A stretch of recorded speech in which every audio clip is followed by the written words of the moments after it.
Abu Nawas mengerjai orang ateis. Dikisahkan ada seorang ateis berteriak di tengah alun-alun kota Baghdad. Ia berkata bahwa dirinya tak mempercayai adanya Tuhan, dan untuk membuktikan ucapannya, ia akan terjun ke sungai Tigris.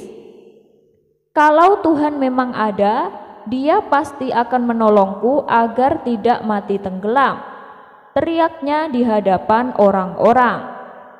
Maka pergilah ia menuju sungai Tigris dan terjun ke dalamnya. Perilaku orang ateis tersebut mendapat berbagai macam tanggapan warga. Ada yang mencemooh, banyak pula yang menghujat. Biarkan saja dia tewas tenggelam, biar tahu rasa, kata beberapa warga. Namun dari sekian banyak orang yang jengkel dengan sikapnya, ternyata ada saja yang merasa kasihan dan hendak menolongnya. Akan tetapi si ateis menolaknya. Aku tidak mau ditolong siapapun, kecuali oleh Tuhan yang kalian anggap ada itu. Orang yang berusaha menolong pun tak jadi melakukannya. Dasar orang gila, umpat para warga yang menyaksikan. Setelah berjam-jam terombang-ambing di air sungai, si ateis mulai kelelahan, tapi ia tetap pada pendiriannya.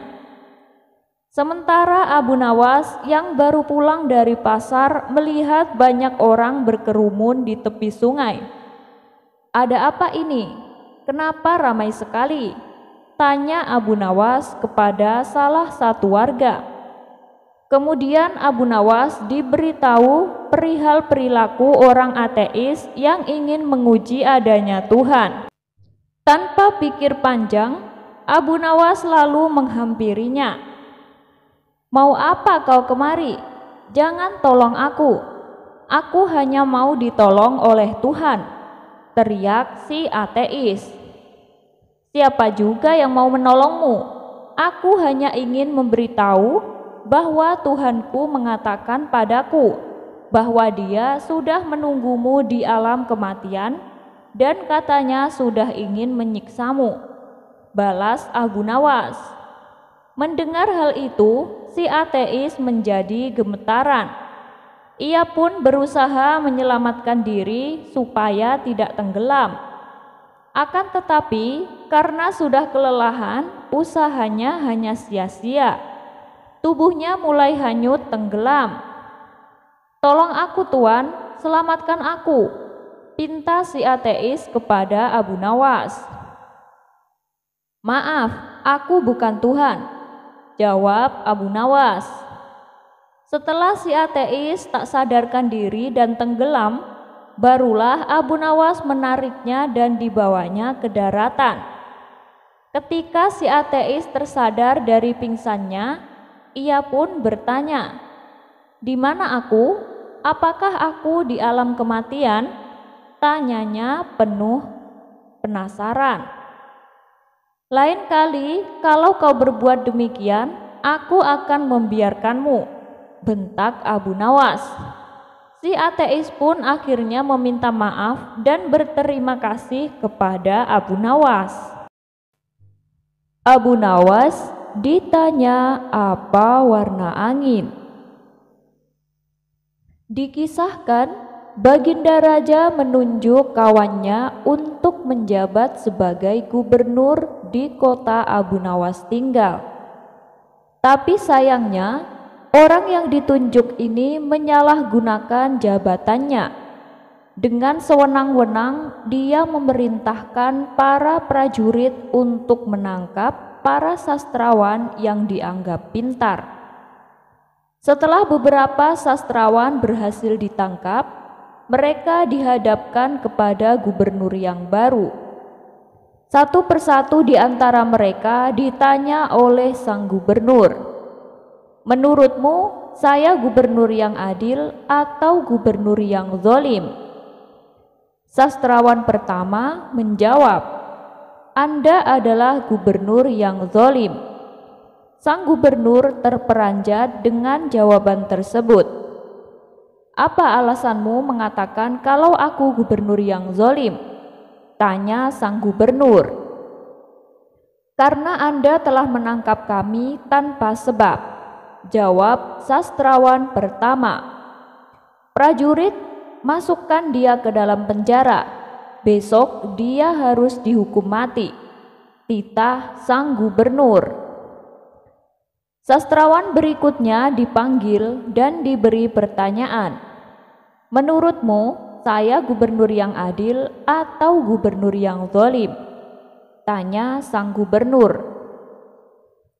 Tuanku adalah gubernur yang adil, jawab sastrawan kedua.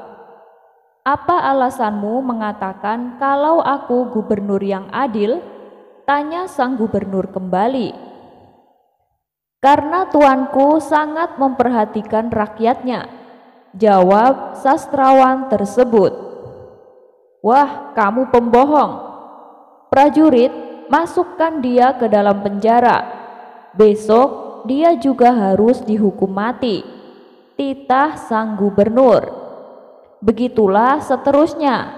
Apabila dijawab adil ataupun zalim, sang gubernur tetap memberikan hukuman mati. Kemudian beberapa sastrawan yang belum tertangkap mendatangi rumah Abu Nawas. Tolonglah kami, wahai Abu Nawas. Beberapa kawan kita dijatuhi hukuman mati, kata mereka penuh khawatir. Abu Nawas terkejut mendengarnya. Kenapa gubernur melakukan hal itu? Bagaimana ceritanya? Tanya Abu Nawas heran. Kami sendiri tidak tahu, Abu Nawas. Tanpa sebab gubernur yang baru menangkapi para sastrawan di kota kita. Lalu mereka ditanya satu persatu, apakah dia gubernur yang adil atau gubernur yang zalim? Bila jawabannya gubernur yang zalim, akan dihukum mati. Bila jawabannya adil, juga tetap akan dihukum mati, kata mereka menjelaskan. Wah, pasti gubernur ini sakit. Dia sudah tidak waras, ucap Abu Nawas. Itulah kenapa kita kesini, Abu Nawas. Kita mendatangimu agar kamu menyelamatkan kawan-kawan kita. Sebab rencananya besok kawan-kawan kita akan dihukum mati, tutur mereka.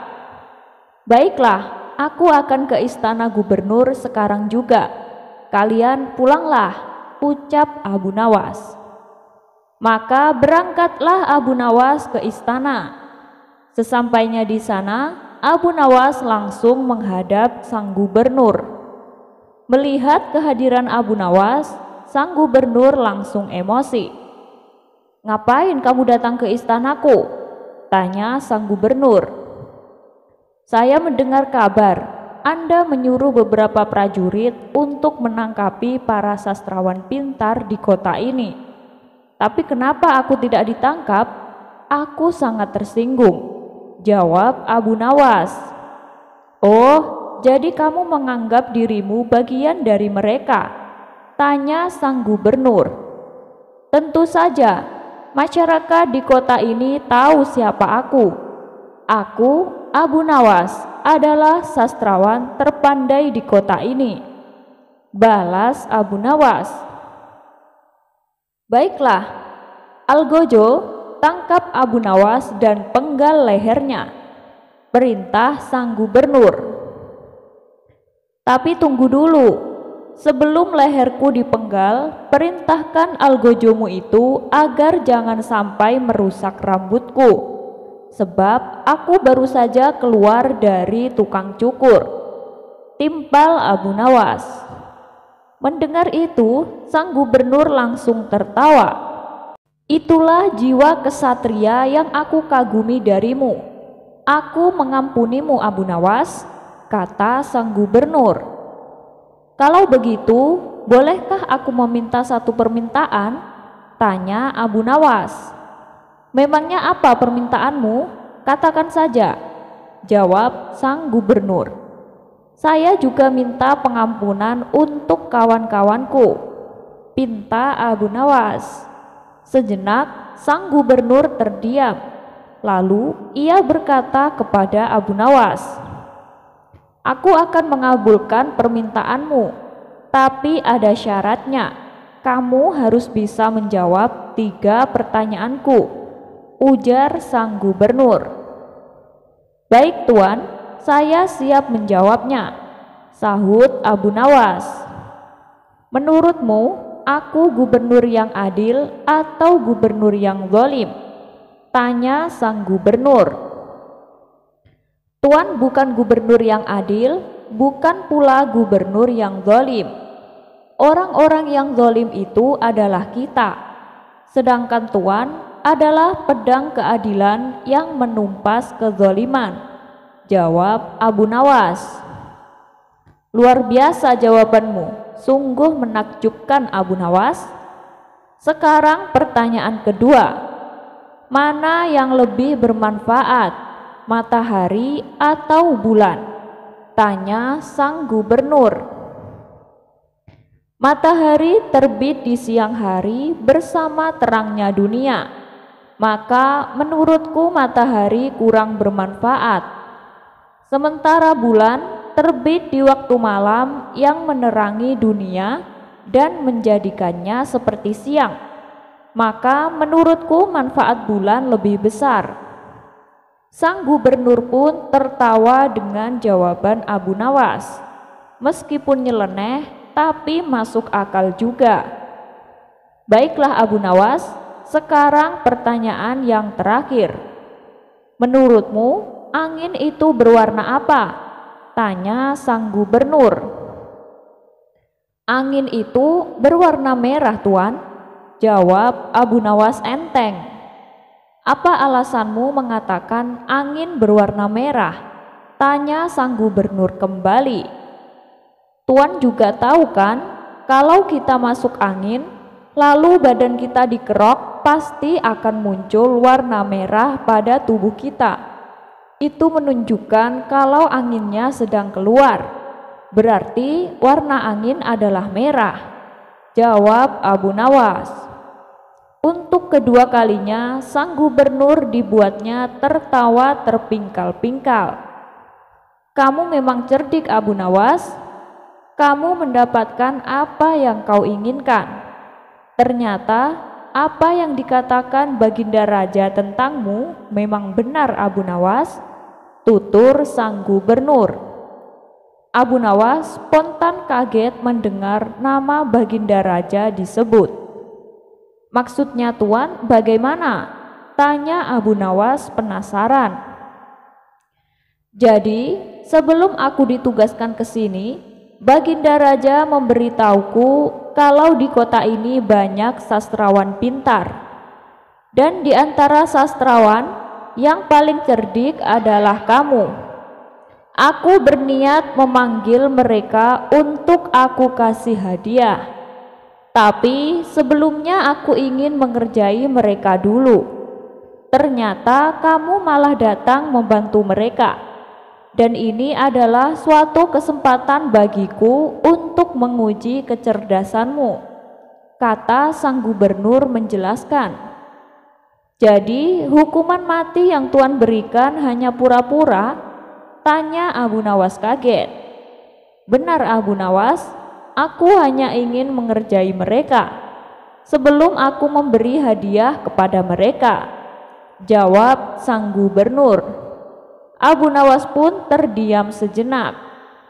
"Kurang ajar, ternyata aku masuk ke dalam perangkapnya. Tunggu saja pembalasanku nanti," ucap Abu Nawas dalam hati. Teman yang penakut.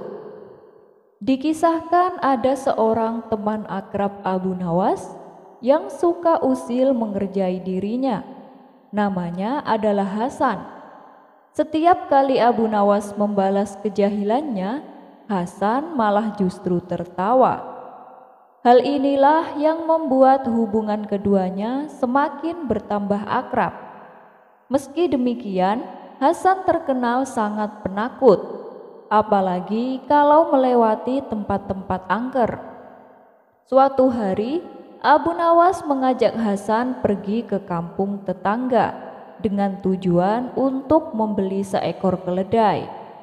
Setibanya di kampung tersebut, hujan turun cukup deras. Mereka pun terpaksa berteduh di sebuah rumah. Untungnya, tujuan Abu Nawas membeli keledai sudah didapatkan sebelum hujan turun. Ketika waktu menjelang malam, hujan pun mulai reda dan lambat laun berhenti. "Kita pulang naik keledai ini saja. Aku duduk di depan, kamu duduk di belakang," kata Abu Nawas. Disinilah sifat usil Hasan mulai kembali ditunjukkan. Saat keduanya sedang duduk di atas keledai, Hasan kentut dengan suara yang cukup keras, sehingga baunya menyebar sampai ke hidung Abu Nawas. "Sialan, kentutmu bau sekali, Hasan," gerutu Abu Nawas. Dengan tertawa, Hasan menjawab, "Bukan aku yang kentut, tapi keledaimu." Keduanya pun lalu tertawa bersama-sama. Tidak berapa lama kemudian, sampailah mereka di pintu gerbang kampung halaman, di mana di samping pintu gerbang tersebut terdapat kuburan yang cukup angker. Dan itu adalah satu-satunya akses jalan masuk. Karena jalannya gelap, Hasan mulai terlihat ketakutan. Tangannya memegang erat pundak Abu Nawas. Kesempatan ini langsung dimanfaatkan Abu Nawas untuk membalas keusilan Hasan. Ketika mereka mulai melewati kuburan, Abu Nawas berkata, "Sepertinya di belakang ada orang." Hasan yang tengah ketakutan segera menoleh ke arah belakang. "Tidak ada siapa-siapa, Abu Nawas," jawab Hasan. "Kamu yakin tidak ada orang di belakangku?" tanya Abu Nawas. Untuk kedua kalinya Hasan menoleh ke belakang. "Tidak ada siapa-siapa. Kamu jangan menakut-nakutiku, Abu Nawas," kata Hasan gemetaran. "Tapi kenapa aku mendengar suara orang? Kamu yakin tidak ada orang di belakangku?" tanya Abu Nawas. "Sudah aku bilang tidak ada orang," teriak Hasan bertambah takut. Tiba-tiba Abu Nawas mengangkat pantatnya tepat di depan muka Hasan. Ia kentut dengan suara yang tak kalah keras dengan suara kentut Hasan. "Kurang ajar kau, Abu Nawas, kentut di muka orang sembarangan," kata Hasan emosi. "Loh, tadi katanya tidak ada orang. Aku kan sudah tanya, apakah di belakangku ada orang? Kau bilang tidak ada. Saya tanya sampai 3 kali, tapi kau tetap mengatakan tidak ada. Malah kau menoleh ke arah belakangmu. Padahal yang aku tanya apakah ada orang di belakangku, bukan di belakangmu," jelas Abu Nawas.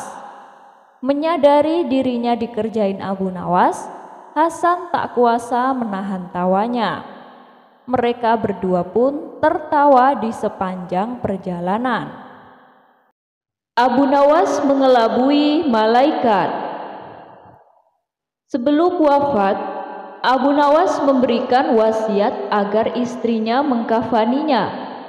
Alih-alih memintanya dengan yang baru, dia minta agar ketika wafat dipakaikan kain kafan usang jelek atau lusuh. Kain kafan tersebut seolah-olah seperti kain kafan orang yang sudah lama meninggal.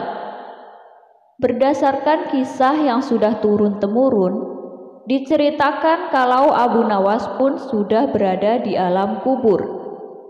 Namun, kebingungan melanda malaikat Mungkar dan Nakir. Tugas malaikat tersebut adalah menanyakan atau menguji keyakinan orang yang telah meninggal. Mereka bingung, karena arwah tersebut menggunakan kain kafan kotor dan lusuh, tidak seperti orang yang baru meninggal. Kedua malaikat itu pun berdebat, apakah orang tersebut merupakan penghuni lama atau baru di alam kubur. Setelah berdebat panjang, kedua malaikat bersepakat untuk menanyakan keimanan arwah tersebut. Man Robbuka, siapa Tuhanmu? Tanya malaikat mungkar. Mendengar pertanyaan itu, Abu Nawas sedikit ketakutan dan hening sesaat untuk kemudian menjawab pertanyaan malaikat. Wahai malaikat, tidakkah kau tahu bahwa kain kafanku ini sudah lama, bukan orang yang baru meninggal dunia? Jawabnya. Mendengar jawaban itu, malaikat makin dibuat bingung dan terdiam. Mereka bingung dengan penampilan Abu Nawas yang lusuh, namun kondisi kuburannya masih terlihat baru. Perdebatan pun kembali terjadi, sambil pandangannya tak lepas dari Abu Nawas. Pada akhirnya, malaikat mendapat suatu keputusan.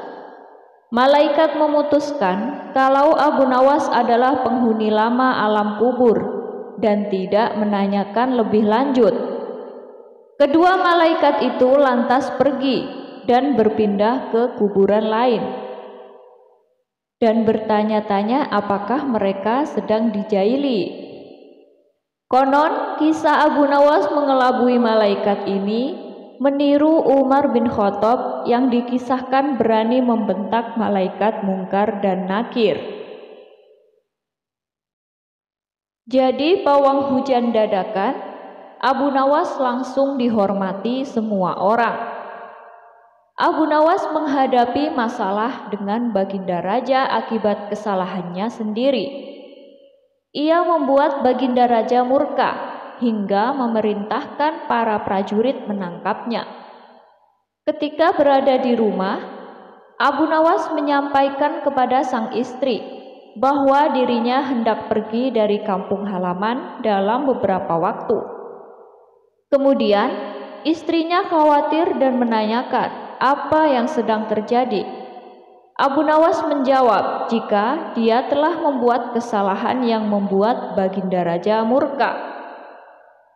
Aku yakin tidak lama lagi pasukan datang untuk menangkapku, ujar Abu Nawas kepada istrinya.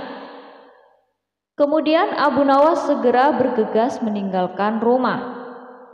Ternyata dugaan Abu Nawas benar. Selepas kepergiannya, beberapa prajurit istana menggeledah rumah Abu Nawas.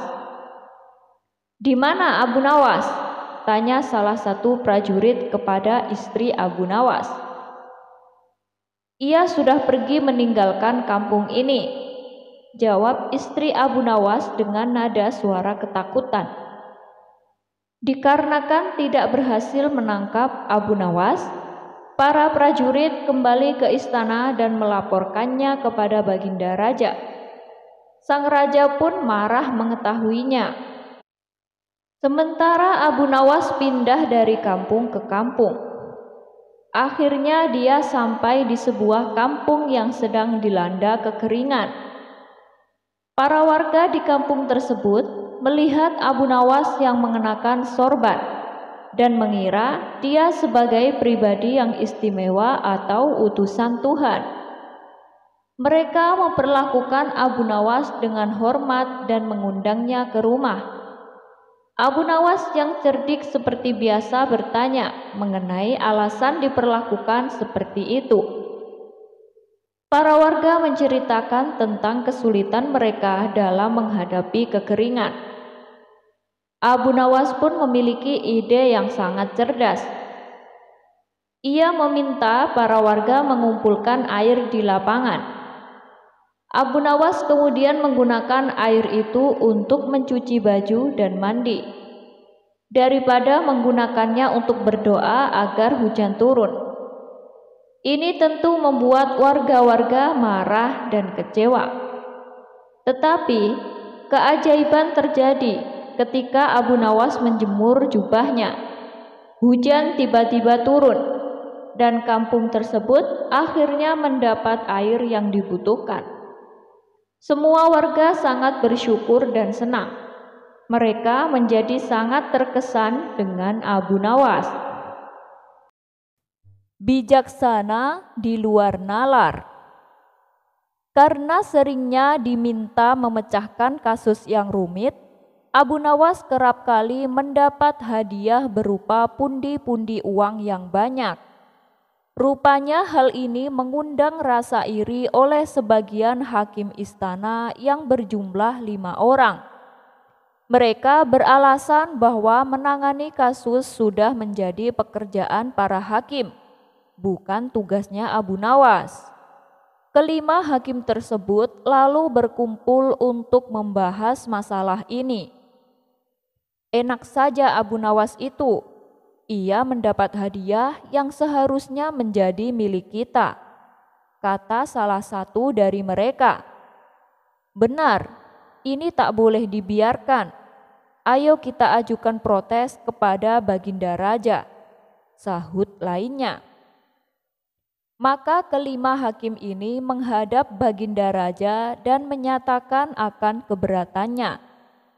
Mendengar keluhan mereka, Baginda Raja menanggapinya dengan bijaksana. Kalian kan sudah mendapatkan gaji tiap bulannya, sedangkan Abu Nawas kan tidak mendapatkan gaji. Jadi wajar kalau aku memberinya hadiah. Toh itu juga sebagai rasa terima kasih karena telah membantu menyelesaikan masalah, tutur Baginda Raja. Tapi itu kan seharusnya sudah menjadi tugas kami. Kenapa Paduka memberikannya kepada Abu Nawas? Protes salah satu hakim. Saya tahu kalian itu adalah orang pintar dan berpendidikan. Tapi kasus yang aku percayakan kepada Abu Nawas tidak hanya membutuhkan kecerdasan, tapi juga membutuhkan kebijaksanaan, terang Baginda Raja. Kalau soal kebijaksanaan, kami juga bisa Paduka yang mulia, ucap mereka. Karena mereka bersikukuh dengan pendiriannya, akhirnya Baginda Raja membuat sebuah tantangan. Baiklah, aku akan menguji kalian dengan kasus yang sederhana. Kalau kalian bisa memecahkannya, aku tak akan lagi meminta bantuan Abu Nawas, kata Baginda Raja. Kemudian Baginda Raja memerintahkan pelayan untuk membawakan papan tulis. Lalu di papan tulis tersebut, Baginda Raja menggambar garis dengan panjang 1 meter. Sekarang masing-masing dari kalian maju dan perpendek garis ini, perintah Baginda Raja. Hakim pertama maju ke depan. Ia menghapus 20 cm dari garis itu, dan kini menjadi 80 cm. Selanjutnya, Baginda Raja mempersilahkan hakim kedua untuk melakukan hal yang sama. Ia pun menghapus garis sepanjang 20 cm dan garis tersebut kini menjadi 60 cm. Hakim ketiga dan hakim keempat pun maju ke depan. Mereka berdua melakukan hal yang sama, hingga garis itu tinggal 20 cm. Sekarang tibalah giliran hakim kelima. Ia terlihat kebingungan, tak tahu harus bagaimana. Kemudian Baginda Raja bertanya, "Apakah kau akan melakukan hal yang sama seperti kawanmu? Kalau demikian, garisnya akan hilang. Padahal yang aku minta perpendek garisnya, bukan menghilangkan garisnya. Tapi kalau kau hanya menghapus 10 cm, berarti kau telah berbuat tidak adil, karena keempat kawanmu itu menghapus 20 cm. Lalu bagaimana caramu memecahkan masalah ini? Kalau kau kebingungan, silahkan kamu tanya pada keempat kawanmu, ujar Baginda Raja. Kelima hakim tersebut mulai berpikir keras untuk mencari solusinya. Namun setelah sekian lama berpikir, mereka tak kunjung mendapatkan jawaban. "Ampun Paduka yang mulia, kami tak tahu cara memecahkan masalah ini," kata mereka. "Baiklah, kalau kalian sudah menyerah, maka aku akan memanggil Abu Nawas kemari." Singkat cerita, datanglah Abu Nawas. Ia lalu diperintah Baginda Raja untuk menyelesaikan masalah yang diberikan kepada 5 hakim tersebut. Tanpa pikir panjang, Abu Nawas langsung melaksanakan perintah Baginda Raja. Ia tidak menghapus garis yang tersisa 20 cm. Akan tetapi ia menggambar garis baru yang panjangnya 120 cm.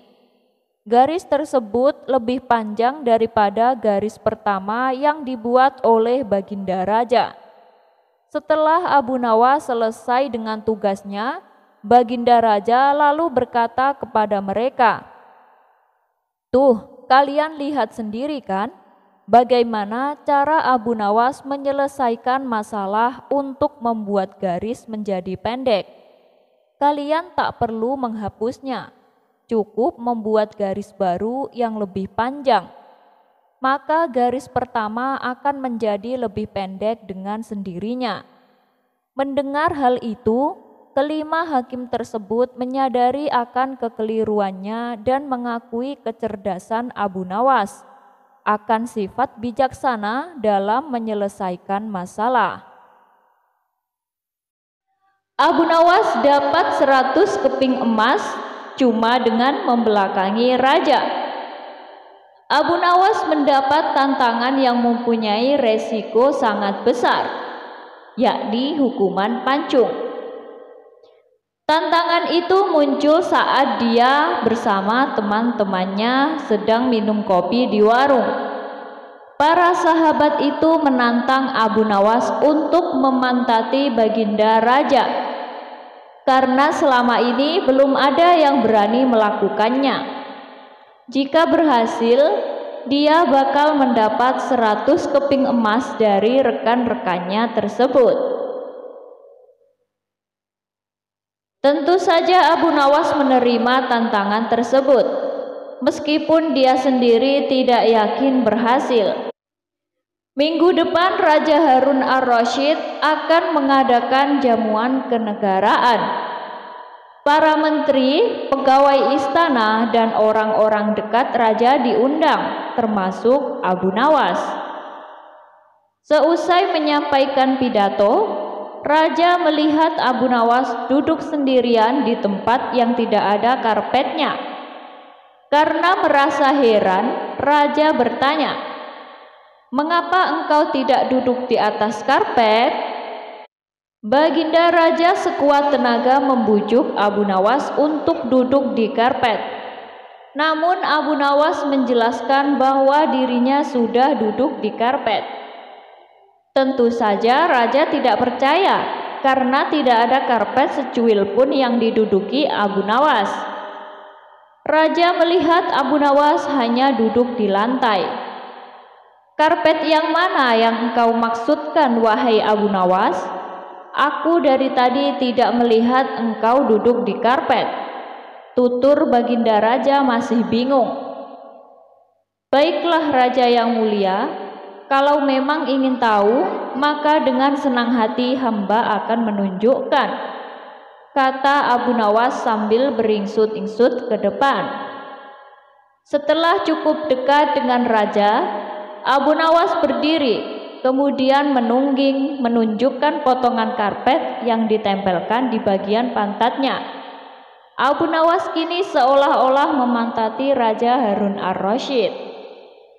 Melihat ada sepotong karpet menempel di bokong Abu Nawas, raja tidak bisa membendung tawa sehingga beliau terpingkal-pingkal, diikuti oleh para tamu undangan. Sebaliknya, teman-teman Abu Nawas merasa heran. Kok bisa raja malah tertawa saat dipantati Abu Nawas karena mestinya marah? Menyaksikan kejadian menggelikan itu, kawan-kawan Abu Nawas merasa kagum. Abu Nawas memang cerdik. Akhirnya mereka harus merelakan 100 keping uang emas untuk diberikan kepada Abu Nawas.